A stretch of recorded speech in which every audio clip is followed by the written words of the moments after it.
Hey guys, my name is Charlie with Modern Exterior, and we're out here today at a Milwaukee home checking out Soffit and Fascia damage. Today, this home that we're at, this is really common with old Milwaukee homes, is they have wooden soffit and fascia. You can see here how the boards are hanging off like that.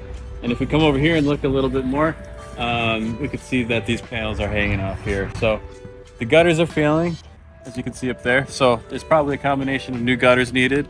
And when the gutters fail, as they're hanging off here, then the water starts to get in the fascia, starts to rot, all of that. So what we're going to offer for this customer is new gutters, but we're also going to offer encapsulating the soffit and fascia with new aluminum. So we're going to put a custom aluminum wrap around the fascia, and we're going to install soffit paneling all along the soffit here, and it'll be perforated so that the soffit can still breathe. As you can see over here that there's some, we'll walk over here.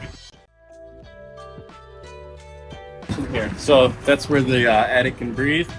Installing a perforated soffit panel, we can still maintain the air intake, but we can also install it in a nice dark brown color and maintain like the beauty of the home. Soffit and fascia less susceptible to water damage over the years, and it'll make it look a lot nicer.